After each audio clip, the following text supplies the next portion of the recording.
Previously on Balls. Michael Vlismas is now joining us on Skype. Mike, I'm going to cut our pictures, so don't panic. We're still here. We just don't need to see us. We just want to see you. You're sitting in a sauna, Mike. No, he just rushed in, I think, because he was maybe not available. So Thank you, Michael. It is a bit of a sauna here at Oubaai, I must admit. Is that where they're having the tournament? That's where they're having the tournament, indeed. Oh, I yes. thought that was played in East London, at East London Golf Club. No, the real tournament we're talking about, the amateurs, the next generation. Okay, you confuse me now. What tournament are we talking about? The Africa Open? There's obviously we got the Africa Open on at East London Golf. Okay. I'm at the South African Stroke Play Championship at Oubaai. Oh, okay, all right. So there we go. And you can talk Africa Open with us, obviously, hey? Yeah, well, obviously you can. It's just not embargo. Thanks, Mike. What's happening with the SS Stroke Players, by the way? Oh, geez, we got some fabulous amateurs here. Well, I mean, the country's top amateurs playing, but then also a great international. No, he's not. contingent. Brandon's not back, is he? He's not back, but he's not the number one in the country. Well, it's because he's been away. Come on, Michael. That's Jeez. true. And I'm not there. There's a Very well. 14-year-old, hey? I tell you, he is. We got a couple of the amateurs, that are just in awe of what he's achieving on the college circuit. Vanna Ferreira, one of the guys that's leading here, just says he's blowing them away in Texas, and he's leading here at the moment at 9 under. So yeah, very, very nice. And conditions? Windy, not windy? Not windy at all, just boiling hot. Yeah.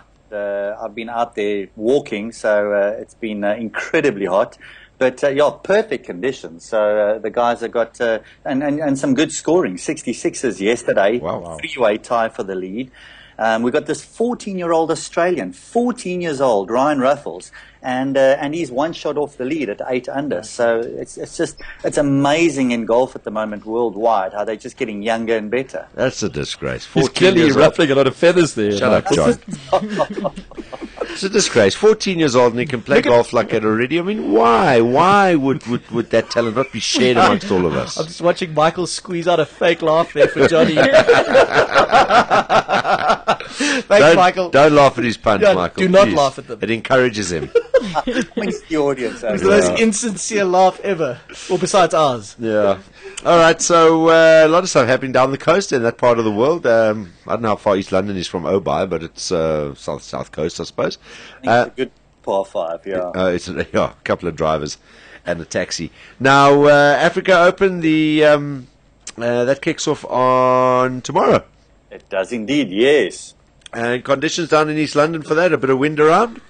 I'm told that there is a bit of wind, and there will be, obviously, at East London, there's going to be some good wind. But, it's such a good golf course and such a classic golf course. The pros love it as a result of that. And I think, it's one of those where they don't mind the wind. I think they're all a little bit confused when no wind blows at East London. And I've seen that in the past before. On a Saturday in particular, it's been dead calm. Yeah. And they've all sort of, don't quite know how to handle it and what to do with themselves. Yeah. So yes, I think they're preparing for the wind there. Okay, I need to get back down there sometime and restore my faith in what is, I think, a very nice golf course. But she started the eagle first hole, and then the rain, the drizzle came. And what is it with coastal people?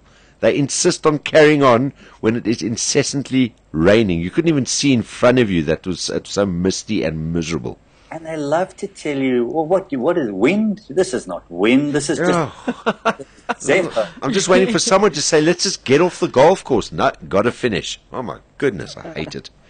But you almost hope that the wind does blow because, these courses like Oubaai and East London, of course, they rely on that. It's their only defense. Otherwise, the guys eat it up.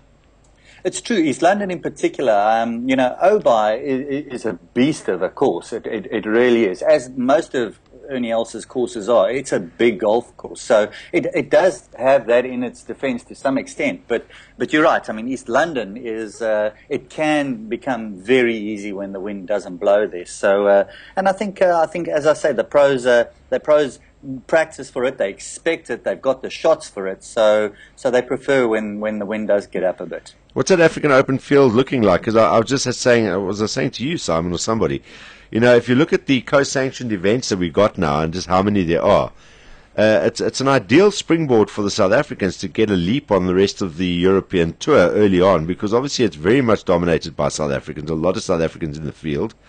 and it's not necessarily attended by all the European Tour pros. So, I mean, these guys are only starting to sort of now get busy this time of the year and moving on. So, you know, you look at the race to Dubai, as Simon was calling it out, I think we had 5 in the top 10 already. Off to a great start. Takes a little bit of pressure off as well. And I'm just wondering if maybe some of the European pros might be going, hold on, this is maybe not, look, it's their job. Come out and play here then if you're going to, but obviously not all of them are. But what does that feel like for the African Open? It's a good field. It's as you mentioned. I mean, it's got a lot of our Sunshine Tour pros in there. We don't have the Louis Oosthuizens, the Charles Schwartzels, the Richard Sterneys, and because of that whole world match play situation as well. And there was a bit of debate to say, you know, perhaps should the tournament have aimed for a Saturday finish. It's been done before. Tournaments have restructured to finish on a Saturday to give that one extra day to travel to an Arizona, which is, you know, it's a lot of traveling for the pros. And I believe there may have been a suggestion that was going to be the case. For some reason, that it was decided against. But we've got a lot of our young pros in the field, and we've got some good European Tour pros there as well. Robert Rock, probably the highest ranked player in the entire field there. He loves it out here always. But yeah, as you said, I mean, it's such a good, 6 co-sanctioned events in your own country, 6 opportunities to get a European Tour card. I mean, you can't put a price on that. And I think you're going to start seeing so many more European pros coming out here and playing the Sunshine Tour for that opportunity, because it's pretty underrated what a card on the Sunshine Tour can do for you. You know, you can find yourself, winning a tournament here, winning an Order of Merit here. Suddenly you're into the Open Championship, you're into 1 or 2 WGC events. You might get into the Memorial and the PGA Tour, and doors start to open. So it really is a great springboard for young pros. Awesome. So yeah, I'm sure that is going to happen, because also the other thing is that they kind of look at it again, going, geez, check, all these South Africans got the jump on us, and now we're playing catch up here as well. So, and as you say, an ideal opportunity for to see some more of these guys, and I think that's what we want. I think that's the whole idea behind someone and the team of guys and the people putting the money behind it and getting all these co-sanctioned events is to get some more of those international guys coming out here. Absolutely, and I was chatting to Selwyn a while ago, and he was saying he wouldn't be surprised if 1 or 2 young Americans start looking this way as well. Well, there was one last week. He was the former #1 amateur who played last week. Yes, he was out here, and he's been sort of battling away on the Challenge Tour, but yes, come out here.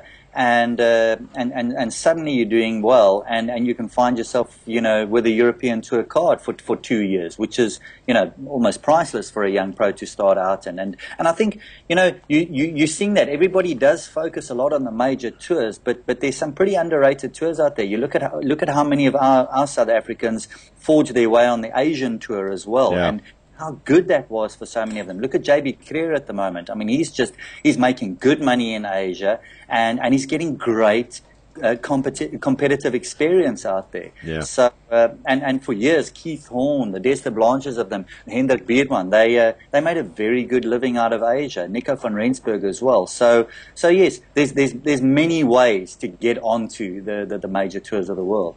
Whatever happened to Ian Hutchings? Last time I heard, he went to Asia, and I never heard from him again. He did go to Asia, and he's back. He's back. Oh, he didn't get lost. He didn't get lost in like a Hangover 4 kind of scenario. Dancing off Patpong Road. Yeah. But who's your pick for the week, Michael? I think Trevor Fisher Jr. Obviously is playing very good golf, and you get these guys, they knock on the door, and it can go one of 2 ways. They can just quietly go away because they're just not breaking through. But I think he's got it, and I think he made a great mental leap last year. Turned a big corner there about not putting a lot of pressure on himself. It's a question of how he responds to his final round at the Joburg Open, which obviously wasn't the best. Can he learn from that? I think he can, and he's been up there before in the Africa Open. He challenged a couple of years ago with Thomas Aiken, who's another player who I think is going to be a factor this week as well. And the pressure's on, because I don't think a non-South African has won the event. That's exactly it. Yeah, an international player hasn't won the Africa Open, so so it is to keep that South African sort of run going. Definitely, I think that'll be great. And I think in Aiken, Fisher, those are guys that have been there before, and they have challenged for this event. And I think both of them know they do a win in that event, but in particular. Ideal opportunity this week, starting tomorrow, African Open, and also the stroke play going on at Oubaai. When does that finish? That finishes on Friday.